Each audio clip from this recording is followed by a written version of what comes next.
Yes sir I am coming. या sir आपने जो गोल्ड मार्केट की फाइल दी थी वो मुकम्मल हो गई है।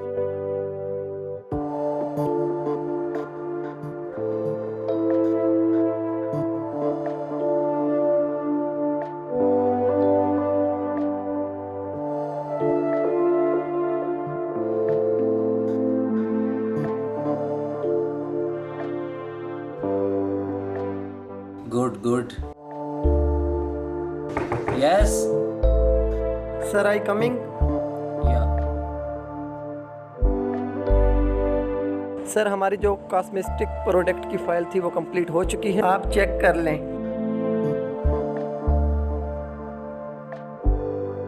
Good boy good. देखो आज मैं बहुत थकावट महसूस कर रहा हूँ, जल्दी से अपना सारा काम कंप्लीट करो, मुझे आराम करना है। सर अगर आप कहें तो आपकी थकावट दूर करने का बंदोबस्त करें।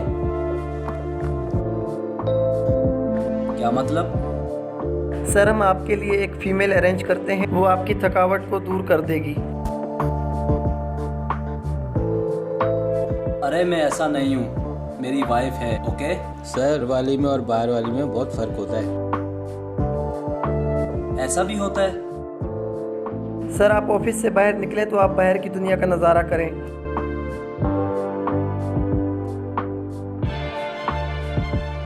तो फिर ऐसा करो, तुम ले आओ ऐसी फीमेल। ओके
बैठ जाओ।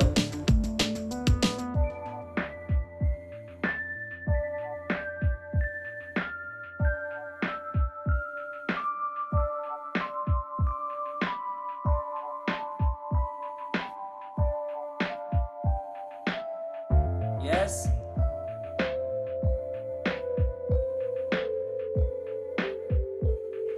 गेट बंद कर दो।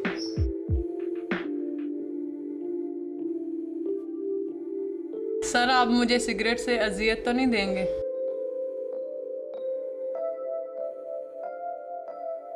घबराओ मत, ले लो।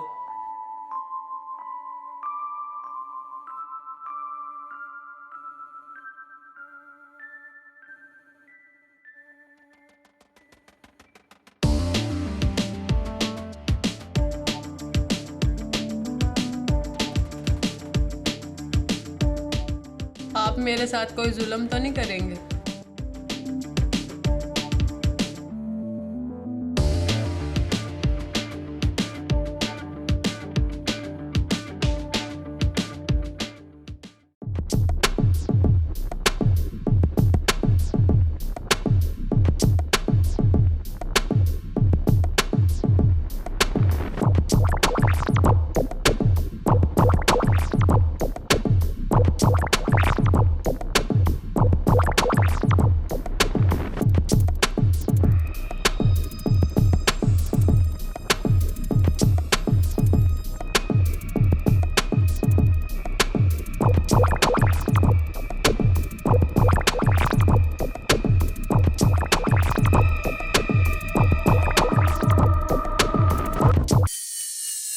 Excuse me. हाँ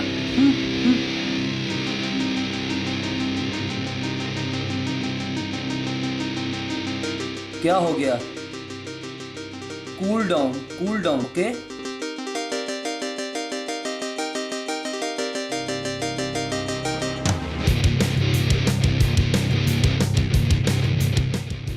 चाहे 500 कम दे दे, पर मेरे साथ बुरा तो नहीं करेंगे आप? डरो मत, तुम्हारे साथ कुछ बुरा नहीं होगा। क्या मैं ये घर लेके जा सकती हूँ? ले जाना, ले जाना।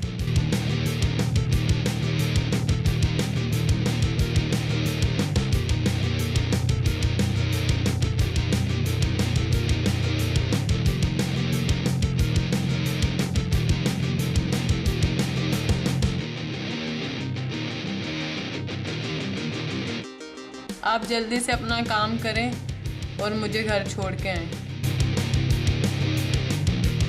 क्यों करती हो ऐसा काम? क्यों बेचती हो अपना जिस्म? तुमसे बस इतना ही कहूँगा, क्या छोड़ सकती हो ये सब? आप पागल तो नहीं हैं? सब मुझे पागल ही कहते हैं। जब कुछ नहीं करना तो मैं वापस चली जाती हूँ। तुम मेरी बहनों जैसी हो। ये रखो। नहीं, मैंने ये नहीं लेने, मुझे वापस छोड़ के आए। अच्छा छोड़ आता हूँ, रखो ना। नहीं, रखो। मेरा नाम खुर्रम राजपूत है। खुद को महफूज समझो, डरो मत, ओके? लेकिन तुम ये सब क्यों करती हो? मेरे शोहर का इंतकाल हो चुका है। ससुराल वालों ने घर से निकाल दिया। माँ बाप फौत हो चुके हैं। भाई बहन है नहीं। मामू के घर आई थी। मामू के बेटे ने मेरे साथ ज्यादती की। जब मैंने उनको बताया तो उल्टा उन्होंने मुझे गलत कहा, मुझे घर से निकाल दिया। रिश्तेदारों ने एक बूढ़े से मेरी शादी करवा दी। कुछ दिनों बाद वो बूढ़ा भी फौत हो गया। उसके बच्चे हैं, उसके बच्चों का ख्याल भी मुझे ही रखना पड़ता है।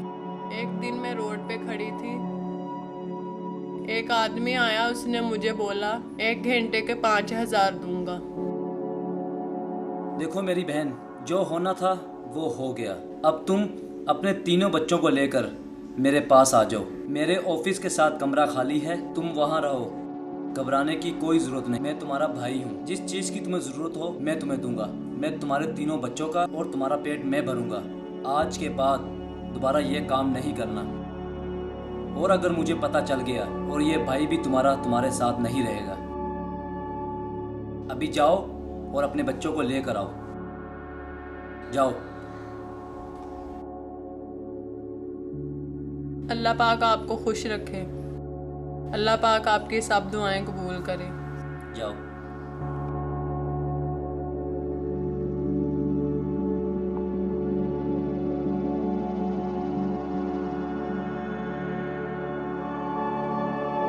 आप सबने देखा मजबूर औरत कैसी होती है। जमाने का डसना क्या होता है, मैं आप लोगों को ये बताना चाहता हूँ। जानबूझकर घर उजाड़ने वाली लड़कियों को तलाक तो मिल जाती है, मगर उसके बाद जिंदगी गुजारना मौत जैसी है, सिर्फ मौत जैसी होती है। कभी सास का रोना, कभी नन का स्यापा, तो कभी जेठानी की लड़ाई। ये तो हर घर में चलता है। लेकिन इसका मतलब हरगिज़ ये नहीं कि तलाक लेकर अपना घर उजाड़ा जाए। कम उम्र में मेरे सफ़ेद बाल ऐसे नहीं हो गए। इन आंखों ने खून के आंसू रोते लोगों को देखा है। मैं आप लोगों के आगे हाथ जोड़ता हूँ, प्लीज़ अपने घरों को आबाद रखो। खुदा की कसम, एक वक्त ऐसा आता है ना भाई साथ देता है ना सगी बहनें। सब वक्त के साथ चेहरों के निकाब बदल लेते हैं। खुर्रम हर जगह हर किसी को थामने के लिए नहीं खड़ा मिलेगा। शादी के बाद सगे भाई से खर्चा मांगना भी भीख जैसा लगता है।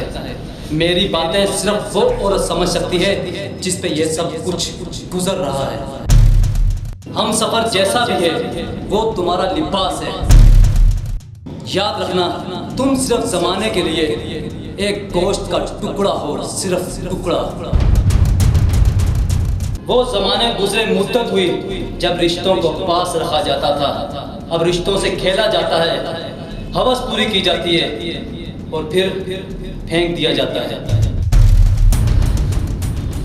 हाँ, किस्मत का लिखा बदल नहीं सकते, लेकिन किस्मत खुद भी लिख सकते हैं, झुक कर, बर्दाश्त कर कर। न जाने कितनी ही औरतें ये समझ कर अपना घर उजाड़ देती हैं कि उनका शोहर उन्हें टाइम नहीं देता, उन्हें टाइम नहीं देता। जिंदगी सिर्फ एक बार मिलती है, इसे समझदारी और मोहब्बत से गुजार लो। मैं इस माशरे को माशरा नहीं समझता, बल्कि बदबूदार समाज समझता हूँ।